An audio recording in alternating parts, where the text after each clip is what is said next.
এই নবাবের বাচ্চা, তুই এখনো বাড়ি ছেড়ে যাস নাই? জমিদারের মতো নাক ডেকে ঘুমাইতেছ? সারা রাত শুটিং করেছি তো, তাই উঠতে একটু দেরি হয়ে গেল। শুটিং? রাইতের অন্ধকারে তুই শুটিং করলি কেমনি? HD camera, automatic. আলো না থাকলেও অন্ধকারে শিল্পীদের শুটিং করা যায়। তাই নাকি? তাইলে আমি তোর সামনে খাড়াইয়া টলিউডের বাচ্চা শাকিব খানের মতো অভিনয় করি, তুই আমার শুটিং করে দেখা। সারা রাত তো তোমার শুটিংই করেছি। বাগনা একটু দেখা না, দেখা দেখা বাগনা। আরে আমি তো শাহরুখ খানের উপরে না। এই যে দেখো, বাগনা তুই সারা রাত দেখলি কি শুটিং করছো? আমার তো সব বোনাস করে দিচ্ছ, সব বোনাস করে দিচ্ছ। বাগনা তোর, বাগনা তোর ভাই ধরে আমার মাফ করে দে, আমার মাফ করে দে। এই নে তোর শার্ট লয়ে যা, তোর শার্ট গেঞ্জি লয়ে যা। আরে তুরো বলো না।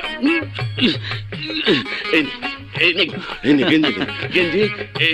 এই নে তোর গড়ি, এই নে তোর গড়ি। আর তোর প্যান্টটা এখন এনে দিতেছ। এত অস্থির হওয়ার কিছু নেই মামা, ওটা পরে দিলেও চলবে।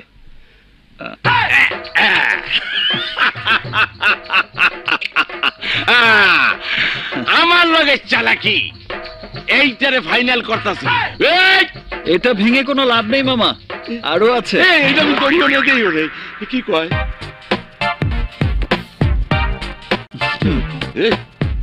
এটার মধ্যে কি আছে? Video CD. তোমার কীর্তি কাহিনী সব এখানে রেকর্ড করা আছে। কি যে কয় বাগনা, তুমি কত কায়দা কি করছো? হ্যাঁ,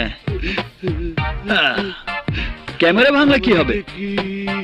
এই মোবাইলের মাধ্যমে সব ইন্টারনেটে পাঠিয়ে দিয়েছি।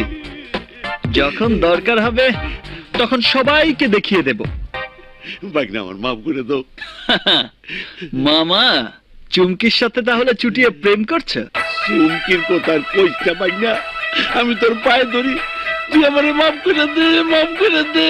তা কি যেন বলেছিলে আমাকে? ও হ্যাঁ, মনে পড়েছে। তুমি ঘুষি মারলে আমার সিনাটা 16 ভাগ। এক ভাগও না, উল্টা আমার হাত ভেঙে দেবো, আমার হাত। তারপর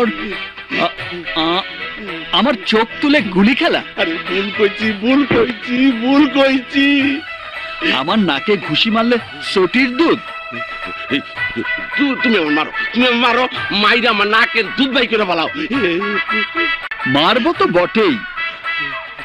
আমার ঘটনা যদি জানাজানি হয় তাহলে তোমার আর চুমকির পীড়িতের সিনেমাও রিলিজ হয়ে যাবে।